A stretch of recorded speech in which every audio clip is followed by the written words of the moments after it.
One, and we are, oh, oops, wrong button. Three, two, one. And we are recording with Mr. John O'Neill in his book, The Dancer and the Devil, Stalin, Pavlova, and the Road to the Great Pandemic, which when you first started it, I wasn't entirely sure how you were going to get to the end. But now that I'm finished with it, it's actually a to be, excuse the pun, it's a beautiful dance. I wasn't sure how you were going to do it because I've interviewed tons of bioweapons experts. I've interviewed tons of World War II historians, and I wasn't sure how are you going to do it. But so it's not to give it away. Please introduce yourself to all the new listeners. For sure, Tommy. As my deal reflects, I'm a Naval Academy graduate from an old Navy family. I went to Texas Law School. I finished first in my class. I was a law clerk at the United States Supreme Court for Chief Justice William Rehnquist. I practiced law for almost 50 years. I represented the People's Republic of China in the first large litigation they ever filed in the United States. I represented them for 4 years. They then slaughtered the little kids at Tiananmen Square, and so I refused any further representation of the People's Republic. I published, this is the third hopeful bestseller that I published. The first book was #1. The last book has been a bestseller as well. I wrote the book. Really, what happened, the story of how the book came about is important. I wanted to tell the story of people that were killed by the Marxists because there were so many in the world. I'd seen so many in Vietnam and in Hong Kong, and I thought maybe I could do that. Well, the very first story that pops up, of course, is one of the sweetest, most wonderful women in the world, Anna Pavlova, the world's greatest dancer. No one ever knew exactly how she died. She said she was poisoned, but no one ever knew how or why or put it all together. And so I began the book by putting that together. That was the Marxists have killed perhaps 60 million human beings. And Stalin said in 1944, he said that killing 1 million people is only a statistic. It's killing a single person that can be a tragedy if it's discovered. And so I thought if I took Anna Pavlova and told her story, everybody who's ever written about her loved her and her murder, that would tell the whole story. That took me in to Stalin's terrible creation, Laboratory 1. Laboratory 1 was a poison lab. Stalin had to poison people who were prominent, like Anna Pavlova and others inside the Soviet Union. From there, the book was going to be written. I then ran across Ken Albeck's book, who you have a podcast with. Biohazard. It never ended with Stalin, and that was shocking to me. And so I read Ken Albeck's book and put in the Soviet part. And then I learned that it didn't end with Ken Albeck leaving there, that Putin went into full gear and that he has a bioweapons program in Russia that is in fact the biggest bioweapons program in history. Okay. As I did all this, I got tracks over and over and over again that China had a bioweapons program from communist days. And I honestly was going to put it aside and just write the book and submit the book for publication with just Anna Pavlova, Putin, and Stalin. But once I got into COVID-19 happened, it was evident in 5 minutes to me what had happened. It was the same leak at the biowar labs that occurred over and over again in both Soviet and Chinese history. So we wrote the book like it was. We took the book to publishers beginning last March, April, May, a year ago. And they said, look, we'd love to publish the book, but we cannot and will not publish anything about China. Isn't that amazing when you think about it? We will not publish a book that goes into the origins of the COVID-19 virus. And they would then ask, hey, what really happened? Because they were interested. So it took us a while. In the meantime, in May of 2021, my co-author, Sarah Wynn, handled all of our evidence, which we had assembled in the cloud, all of our manuscripts. She woke up and learned in May of 2021, after our manuscript was in circulation, that her computer had been opened at 4 o'clock in the morning when she was sound asleep. Crazy. We contacted the FBI. The FBI said, I should also say she had another website and it was being hit repeatedly with views from China. When we contacted the FBI, they recommended getting a forensic expert. We did. After the forensic expert imaged her computer, someone else went in again, destroyed all manuscripts, all evidence, and everything in the cloud. Fortunately, Sarah had actually copied this stuff on a hard drive, so they were unable to destroy it. These were not our conclusions. These were the conclusions of the forensics expert, whom we have a written report from. So the Chinese don't like our book. President Xi, I think it's fair to say, is not enthusiastic about our book. And that, of course, makes the book a particular delight for me, given all the millions of people who have died as a result of COVID-19. Well, when you're getting censored, you know you're doing the right thing. That's it. Exactly right. When you see the tremendous efforts made to stop this book from being published, down to Amazon has 40% of their goods come from China. Yeah. Amazon literally has a deal with the Chinese Communist government that they will not publish anything, not permit any comments that are critical of President Xi. So our book comes out. It's selling pretty well. It's up to number 17 on Amazon, and there are no comments on the book on Amazon. I mean, there are no reviews. There's not, I hate the book, I like the book. There's nothing. That's because Amazon wouldn't permit reviews of a book critical of President Xi. And our book is certainly very critical of President Xi. Well, hey, let's do a critical review of the book right now. I listen to it. They can't ban. I'm already banned from YouTube, so we'll do the critical review that you're not allowed to see. It's a fantastically written book. It starts with the ballet dancer, and it slowly it weaves its way into the mysterious deaths of Russian citizens as far back as, what was it, 1917, 1990, 1919, and how right any dumb idiot can kill someone. It takes a master to have a natural death. So they start going into all these different. Annie Jacobson talks about it in her book Surprise, Kill, Vanish. She goes in the United States as well as the Soviets sort of black ops programs, how to kill people, how to disfigure them. Do you want people to know that they were killed, something like polonium-210, or do you really want it to be hush hush, it was an accident? And then how these things have grown and grown and grown was why stop when we're, on one hand, when we're building this thermonuclear Armageddon stockpile of things to wipe out the earth, and then we have these little things for surgical removals. Well, why not play both sides? Let's turn this thing, this surgical tool, let's turn this into a relative nuclear bomb of chemicals that you could wipe out the earth with. And you'd have to have your own vaccines against it. That's what Dr. Kurt Bloma and the Third Reich called the sword and the shield. And all along doing these things, you then have to wonder, it's only a matter of time before there is an accident. We've seen accidents with nuclear research, Chernobyl, 3 Mile Island, Fukushima. Those weren't really nuclear weapons, right? Well, then there was a Castle Bravo. That was an American thermonuclear device that went up. It was 300% its normal yield. Why wouldn't a mistake jump out from a lab? And is it intentional? Who knows? But maybe it was never. Let's give the Chinese the benefit of the doubt, which I don't want to, but for the sake of the argument, we will.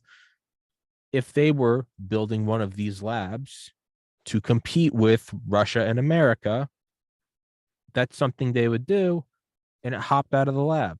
And now we're dealing with this. That's my review on the book that apparently you can't have on Amazon. It's well written. The narration's great. It's easy to follow along, and you can listen to the book in about 2 days, and all of your sources are cited. Thank you. There's my quick review. Well, it's true. There are 700 footnotes on the book, basically. Of course, the book is written almost not cold, I hope, but written at least as well documented as a legal brief, precisely to stop the Chinese from being able to argue that it didn't happen. It has a bunch of leaks in it that have all been hidden from the West. In 1938, the leak at Saratov that almost killed Stalin. It has the leaks that Kenneth Albeck disclosed in his book in 1972 and 1979, the terrible leak at Cottenburg. What you may not have seen is on the internet now, somebody has actually gotten a journal of the people who worked in the bioweapons projects. And it's sort of like being in the 101st Airborne. They put together a journal of the good old days in the bioweapons project.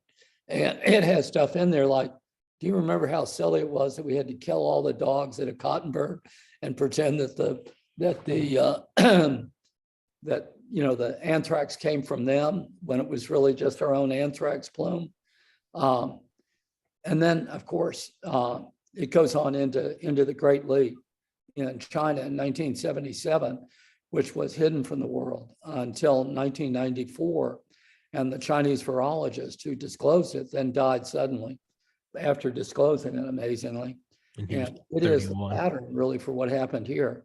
In 1977, they had taken the 55 virus. They had a COVID virus, a flu virus, and they had actually kept it in a laboratory in 77. They were trying to produce not a cure, but a vaccine for it so that they could use it as a bioweapon. And as their head of the virology program says, it just got away from them. And it's very likely, man is fallible. And of course, it's very possible that the Chinese Communist government would release this. I just don't think they would have released it at Wuhan in the time and way. I think that ultimately they will and probably have released bioweapons. I think that it's very likely here that they were developing this as a bioweapon and that it was, they were in vaccine tests and it just got away from them. Again, of course, 18 million people died, but I guess that's just the breaks. It's just as Stalin said to President Xi, it's just another statistic. Yeah, and it's the reason why, whenever I give the benefit of the doubt, it's for the intellectual value of playing devil's advocate. It's not because I believe it. I can't really give the Chinese the benefit of the doubt. I mean, with their open declaration of wanting to replace the West, of unrestricted warfare, through the Belt and Road Initiative, through all means necessary. You have a president before him, like him or not like him, he was waging a tariff war against them for the first time in God knows how long. Yeah, why wouldn't you do something that brings it all to a grinding halt? The U.S. economy, the global economy. It took out, as you mentioned in your book, it brought one of our aircraft carriers offline. Now, it was that the perfect time to do it? I don't know. I guess you'd have to war game that out to see if it would have been more effective 6 months earlier or later. But yeah, in terms of just face value damage it did to the world, I think that that China got a quote unquote profit. They were damaged too, but they were less damaged. It was actually a pretty good time to do it. I personally think it was released by mistake in vaccine trials, but the Xi government was facing actual demonstrations in cities in China. Oh yeah, Hong Kong. It's the first episode of this podcast. And in Shanghai and in Hong Kong in particular. And so a deal where you drove everybody into their houses where there couldn't be any more in the streets. It's just sort of very convenient, isn't it? The first episode of this podcast. This is episode 858. Episode 1 is called The Hong Kong Protests. It's December 12th, 2019. And it's me and my buddies talking about, I wonder what's going to happen. Do you think they're going to roll in the tanks? And then COVID starts happening. We're like, oh, this is convenient. Well, they had, I'm going to just deviate a little bit. I represented the Chinese for 4 years. I got to know a lot of people in the oil ministry, the oil minister actually was at our house, and I got to really like them. They were people trying to rebuild a country that had been destroyed by the Maoists. That's who they really were. Sure, they were communists, but they believed in communism just as a way of rebuilding a fallen country. And what really happened at the time of Tiananmen Square is the regular guys, the people you would have liked, that I liked, they all got killed and they all got driven from power. The prime minister, the president of China was removed. The head of the Communist Party was removed. Deng Xiaoping, who had been the one who really brought China out of an incredibly crude situation, he was isolated, and the hardliners took over. And then it slowly got worse and worse and worse. And in 2013, this madman took over China, Xi, and Xi is evil beyond words. Xi has engaged in purges in China that China has never seen since Mao days, and that the world has never really seen, and slaughters like the slaughters of the Uyghurs in Western China. But inside China itself, 24 of the business guys, lead business guys, they all just disappeared, Tommy. That's what happens. They just disappear. Fan Bingbing was their greatest movie star, and then Shang, and we tell the stories in the book. They simply disappear, and then sometimes they reappear and confess, look, it was all, we've done terrible things, like the tennis star who was sexually molested by a high communist official, the world's champion, doubles champion. And she disappears after she posts it. And then 4 or 5 weeks later, she reappears and says, oh no, that wasn't me talking. I don't know what. It's the typical Stalinist deal that's been going on since Marxist days for 70, 80, 90 years, 100 years now. In Hong Kong, Jimmy Lee was the editor of the newspaper, a billionaire. He was really the founder of all kinds of stores in Hong Kong, named after him. And he became a Christian, amazingly enough, although he wouldn't leave. And so they basically told him, if you don't leave, you're through. So they've tried him, and now he's disappeared. They're probably harvesting his kidneys as you and I speak. These are brutal, vicious, the most vicious and most brutal people that the world has seen since, Stalin and Nazi days. People often ask me why I still keep the American flag behind me. It started because I love the United States, sure. And it continued as I started to interview these veterans, these Delta Force veterans, Mike Durant, the Black Hawk Town pilot, Charlie Duke, the youngest man to walk on the moon, and you get you jacked up. But then, you go through a summer of reading books about the CIA toppling South American countries and the military industrial complex and Abu Ghraib. And it's a little more difficult to find pride in it. And sure, you could separate it and say that's not what it is. Those are evil pockets. But I found myself, especially in 2022, going back and forth on, should I have this flag behind me or should I not? Because on one hand, I understand all of the great things it stands for. My great uncle, my grandfather's brother, was 18 years old on Omaha Beach. Like that's what I look to. I don't look at corruption. I don't when I look at this, I'm like, this doesn't represent the worst of the worst to me. But overall, my conclusion has been this: when people ask, I know America has done some evil things, a lot of evil things, but I think we're the least worst evil place to be. That's why immigrants still come here. And when I think about this, I think about your book, and I've had people on here talk about organ harvesting. That's going on right now in 2022. This isn't some old thing. This isn't some newly declassified. No, Uyghur Muslims in concentration camps, before they're killed, have their organs harvested and sold on the black market while they're alive. Vivisection, which was pioneered by who? Those boys at Unit 731 in Manchuria. So China's probably, as you say, they were originally victims because Unit 731 under Shiro Ishii was attacking them. But vivisection, picked up in vans in the middle of the night, and then once your organs are gone, whatever, you're in a furnace or your soil. That Well, is why I mm, still keep the American flag behind me, because are there bad things? The My Lai massacre, sure, absolutely disgusting. Guantanamo, Abu Ghraib, gross. I'm 100% with you. But man, there is no land of unicorns and rainbows. You have to choose the least worst place. And this is hands down the least worst place. And that's why I will continue to fly this flag, because we are just coming out of talking about bioweapon engineers selling organs removed from people while still alive in 2022. Sorry for that rant.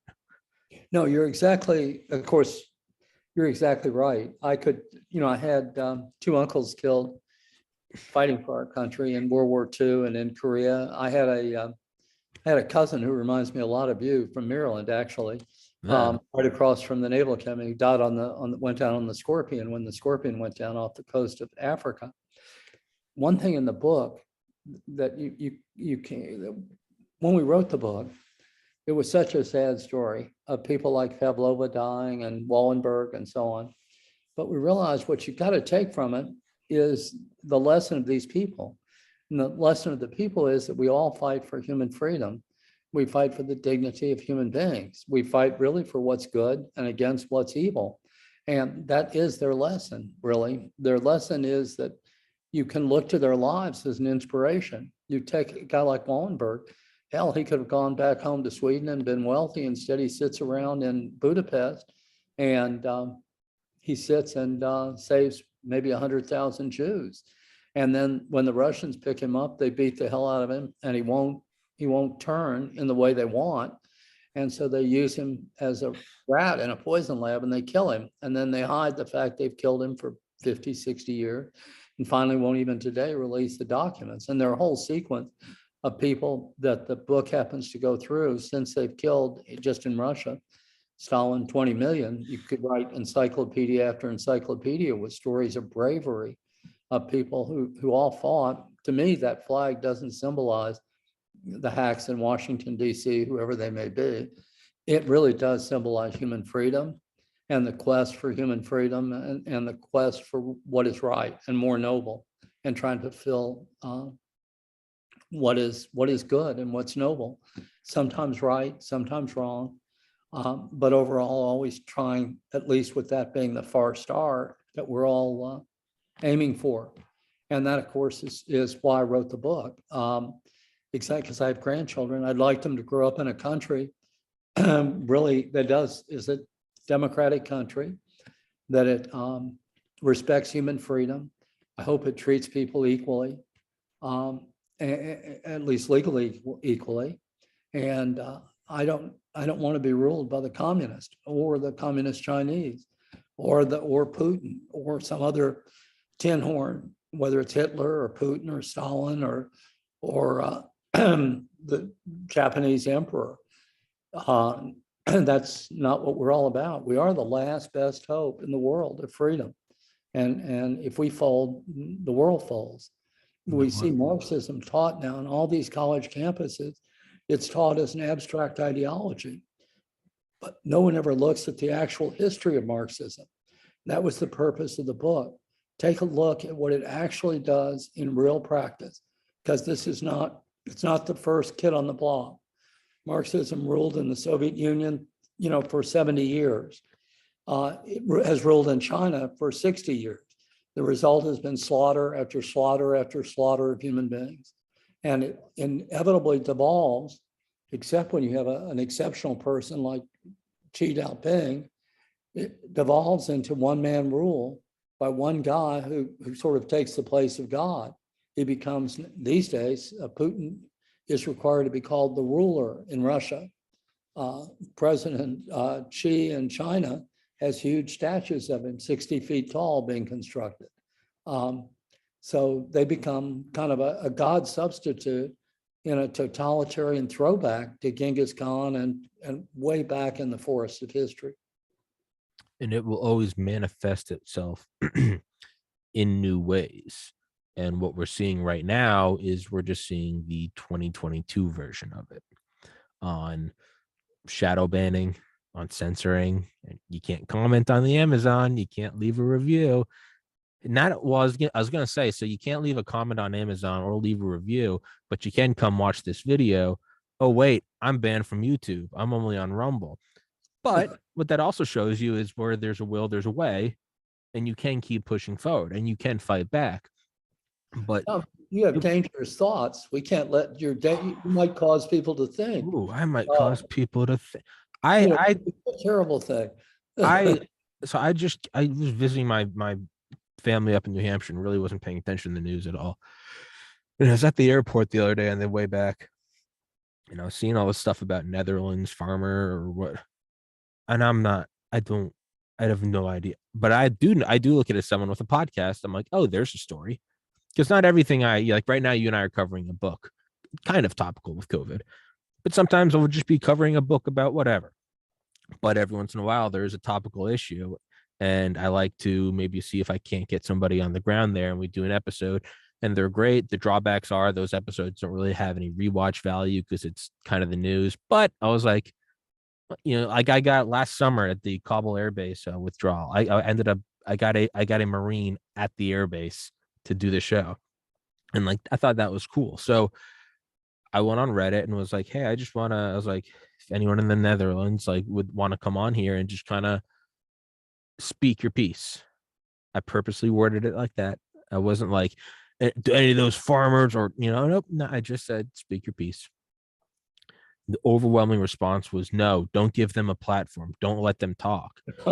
And so again, I'm an indifferent person. I'm a dude in Maryland, but I was like, no, why don't you, either they make a good point or they make a fool of themselves, but just let it happen. And they were no, don't let them talk. And I'm like, guys, this is going to get us nowhere. If this is just becoming the norm, just shut it down, silence it. Don't meet it with equal opposition. Don't engage in the arena of ideas and of logic and value. Just shut it down. Just shut it down. You just can't review the book. You just cannot review this book. I'm sorry, you just can't. Or you cannot watch this video. So now you have to go on Rumble, a video an alternative video platform, find this video. Now you can get a review on the book. It's just, I'm talking in circles now, but the way it all started was with Gramsci. Gramsci was an Italian communist, and he's the guy that conceived of Lenin and Marx talked about and believed in control of the means of production. They thought if you controlled the banks, the property, and so on, that all the rubes would see what a great thing communism was. Yeah, that never worked out so well. And Gramsci in Italy, picked up by Stalin, said, no, we need to control the mind of man itself. We need to control the language. He who controls the present controls the past. We need to change all of human history, the account of it. Dancing has to be subjugated. We can't let some little ballerina dance the Nutcracker. My goodness, there are royal people in the Nutcracker. She can't dance Swan Lake. We can't have a Prince Charming dancing around the stage, and therefore we've got to kill her if we have to. And that's exactly what they did. Stalin said, as the book relates, that he was going to wipe out the word God. He killed 175,000 priests in Russia, who were Russian Orthodox priests primarily, but it's because they're terrified of somebody exactly like you, Tommy. They're absolutely terrified of you. You see, you're a heretic, and that's never a happy thing to people whose beliefs are irrational. In all of human history, it's been the most feared thing that they could run into. And in all human history, you know who the coolest guys are? They're the heretics. There's no question about it. Whether it's in 1950s, whether it's the leather jacket and the motorcycle and skipping class and listening to Elvis Presley, or whether it's being burned at the stake because you said the world isn't flat, it's always the heretics. That's how I'm embracing it, because I'm not a cool guy. Now I get a chance to be cool. So I'm like, hey, I'm going down as a heretic. Like, yeah, my podcast is too dangerous for YouTube. Like, hey, that's got to spark the curiosity in somebody. Like, what is Well, it? What are they talking about? What's the forbidden knowledge? That's so, yes, it's all forbidden. yeah. It's forbidden to know that COVID came from China. Yeah, yeah. These are, these are the same guys that are funding the Biden family. I mean, they've done some wonderful things for us. And meanwhile, if we'll let them, they'll keep helping us a tremendous amount. Right. And you can pick it subject, but the theory is control the dialogue by controlling the language, control the actors, control the media, and don't let evil thoughts ever get to get to the public. And that way, that'll be much simpler. And of course, that's exactly what's going on in the United States with woke media. The theory is to try and hide what's actually happening. There is a there's a unique correlate. I don't know if that's the right word, corollary. There's a unique aspect of this sort of 1984 supra corporo fascio statist machine of being able to, like, squash down all stories, right?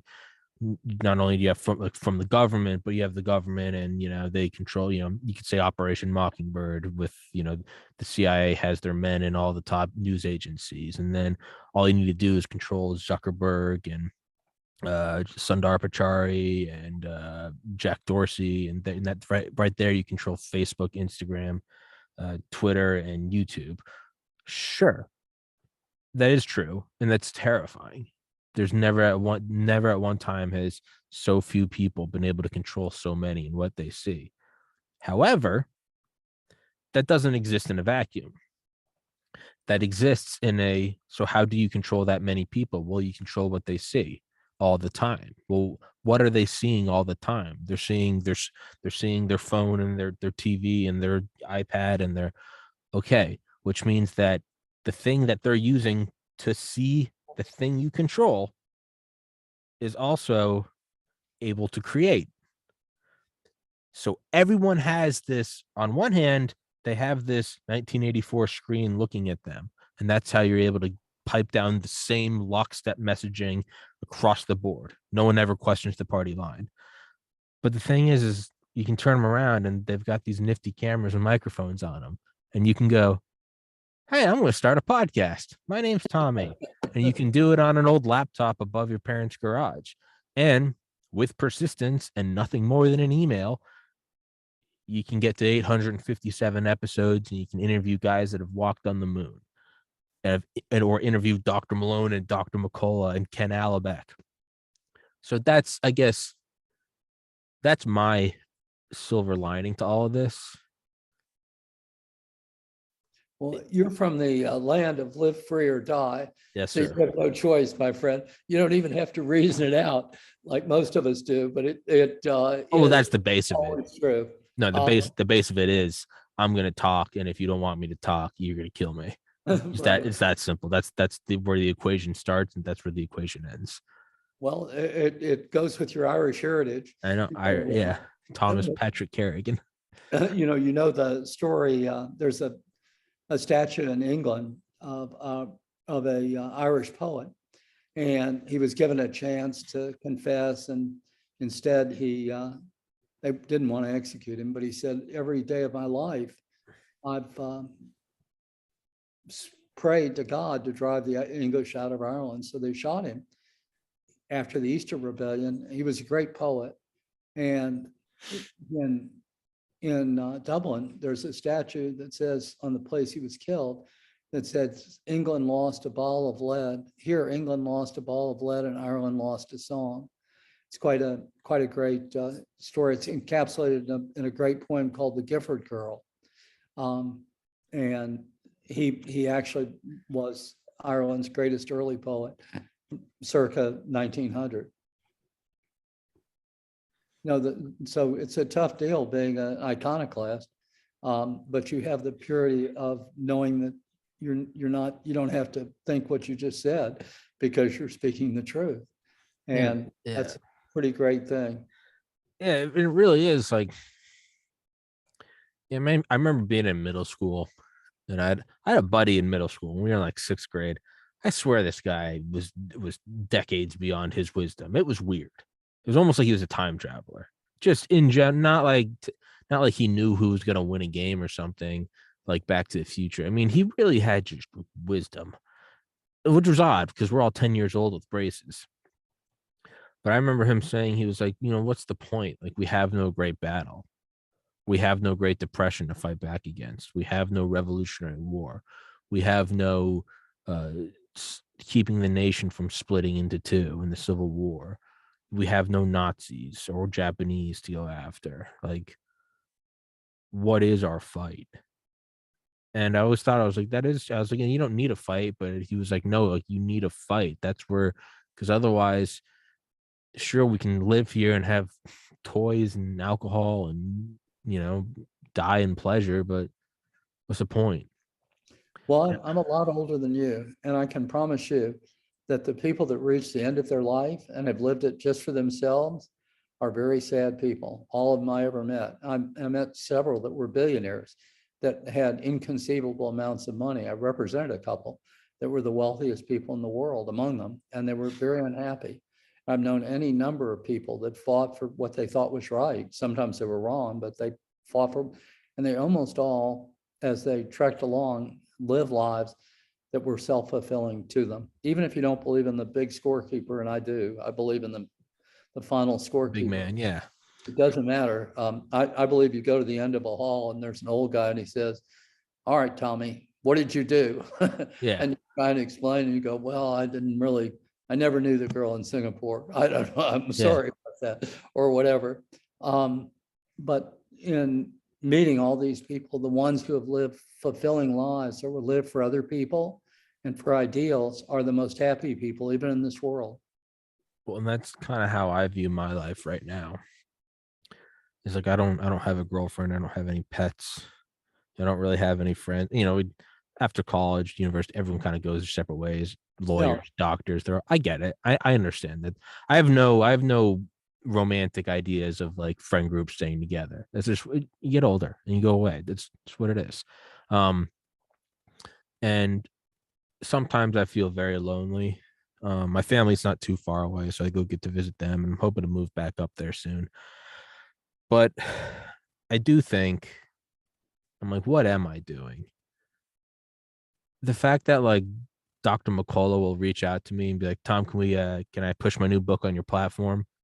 Or that like Dr. Malone will be like, Tommy, we got to do an episode about this. And I'm like, here are these guys, the most like censored and like vilified non-persons and accredited doctors. And they're like, and they recommend all their doctor friends to me. They're like, Tommy doesn't give a shit. He'll have you on. He's already censored from everything.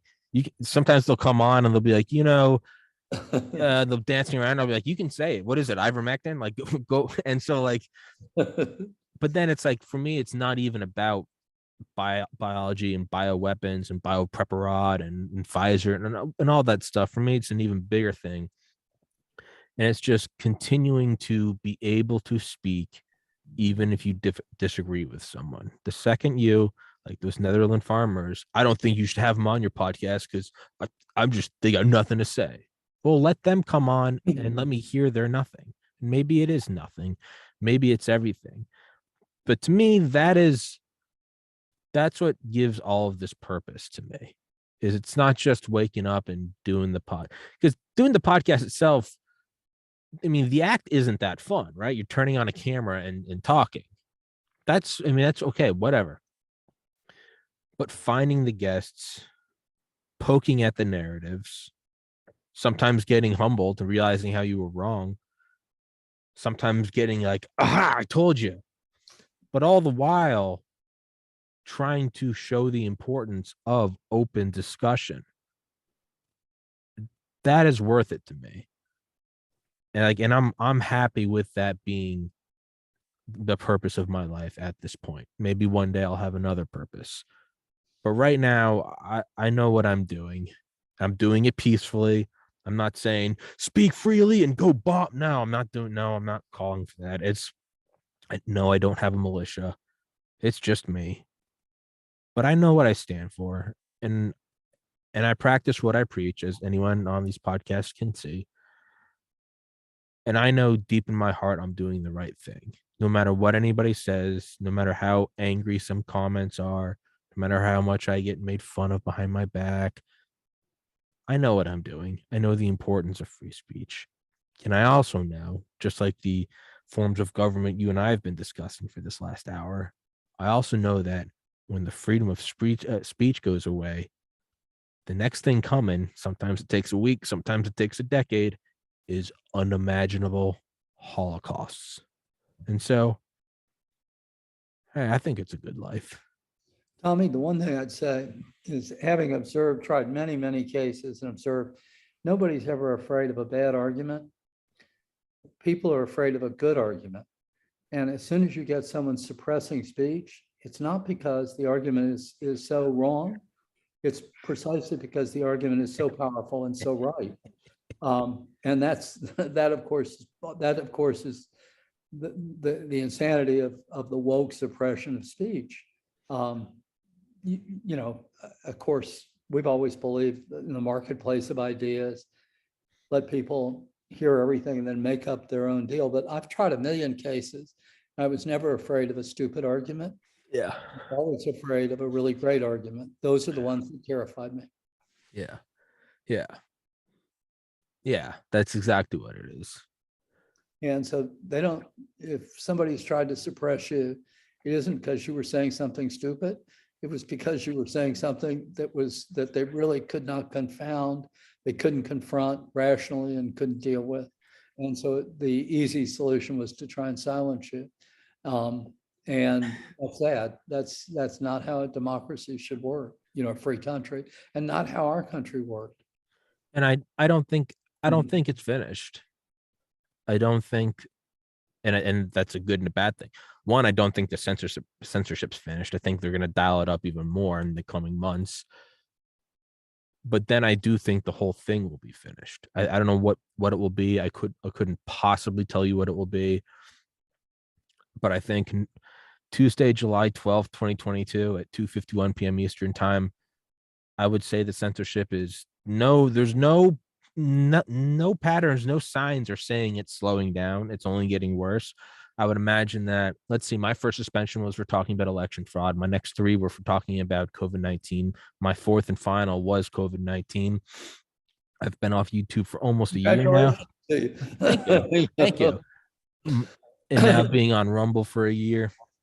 So I haven't been on YouTube for a year, but again, July 2022, I would imagine that I'm going to make predictions. Future censorship violations will be misattributing inflation numbers. I could see that being a thing in a couple months.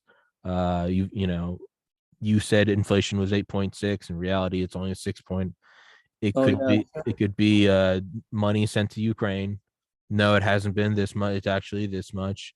It will be about like more Hunter Biden, and I think it'll be something like that, and it's going to get worse and worse and worse, and they're gonna really start to wring the neck, and that is when I think it will break. I don't know what the breaking point will be. Is it some wild Donald Trump and Elon Musk come out and say something?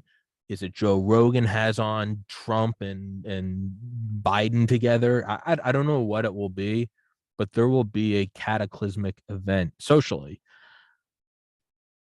that I think will dissolve the censorship paradigm, and then this will become a thing. Just like we look back at MySpace, it'll be like, do you remember that weird time when like everything was censored? Or I could be completely wrong. The censorship machine might take over. It's a technocratic dictatorship. They're going to release bioweapons and they're going to harvest our organs. One or the other way. If they're going to try and manipulate public opinion, they've got to do a much better job than they're doing right now. Doing terribly. Because the reaction to the Boston Globe, to take an example, or the New York Times, in most of the United States is, what crap? Do they really think people are stupid enough to believe this stuff? Yeah. If you saw the polling, which I happen to believe in. Saw the what?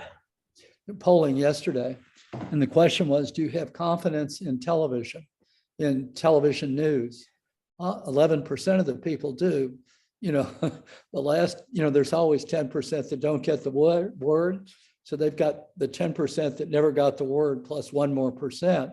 89% of the people have no confidence.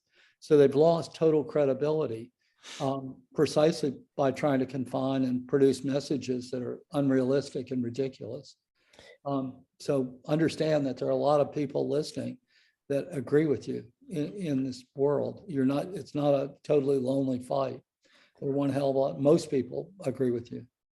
And there is still one good thing, and although it's the root of all evil, and it's money, money, money. People want to hear the Joe Rogan podcast. Spotify said, hey, all right, that fat 9-figure check, you come right on over.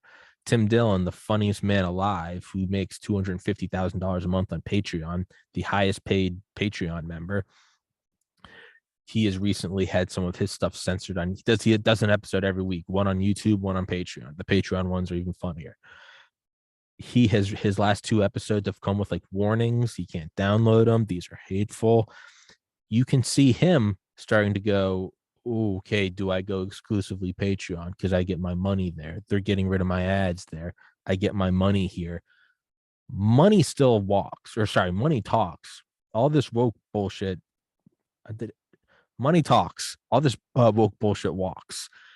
That is still the great equalizer. Rumble, it sounds like a great idea. It's an alternative video platform. Sure, there's BitChute and Odyssey, whatever.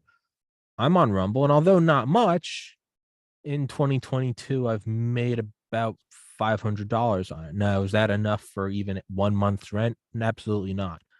But Rumble is looking at it like there are up and coming content creators who can't get a foot in the door in YouTube. In 2007, you get your foot in the door on YouTube, you stick with it, you're making millions by 2020. But there's no longer a spot to put your foot in the door because it's such a toxic place. So be it Spotify, be it Patreon, or be it Rumble, I make like $20 a month from Spotify. I make like $20 a month from Rumble. I make like $100 a month from Patreon. May not sound like much. A year ago, I was making about 20 cents on Rumble, 20 cents on Spotify, and about $3 on Patreon. So it is growing. And I think what those platforms see is I'm just one guy. I'm just one guy who's grinding and who's working towards it. They're looking at it as like, we get a cut of it. The platform always gets a cut of it. And there's not one Tommy Carrigan. There's probably 10,000 Tommy Carrigans. Give them a place. And there are some people out there that are going, yeah, I don't care about this woke bullshit. Here's a platform to print money. Can you sell content like your interview out of Kabul? Can you sell those to news networks and places like that?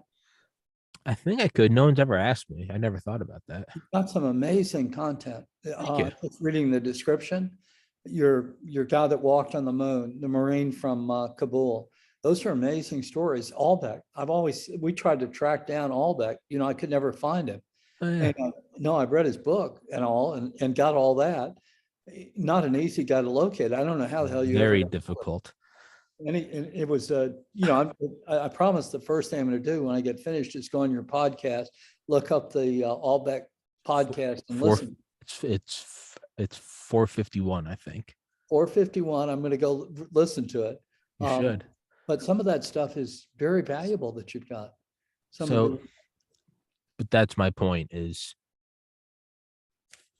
at the end of the day, money talks, and someone somewhere wants a full Joe Rogan library. They want a full Tim Dillon library, and they don't care what the woke people say. They don't care if there are people outside with their blue hair saying, take down the hate speech. They don't care. They're making the money. Just like in the 90s, all the parents, much like mine, all the conservative Irish parents are, you don't listen to Eminem. Dr. Dre didn't care about them. They just printed the money because somebody wanted it. And that is where I'm looking at it is I think capitalism will ultimately kill censorship, which isn't idyllic. You'd like for the pursuit of liberty to be the thing, but in a cold hard world, it could very well just be capitalism that strangles censorship. Well, I don't know. yeah, the idea of censorship is incompatible with free competition. The heart of capitalism is always, free competition. Yeah. And the censorship just doesn't handle it very long in a capitalist society. Yeah. Really, I've loved being on your show, and I'm going Love to go having back. you on, man. I'm now going to listen to Ken Olbeck.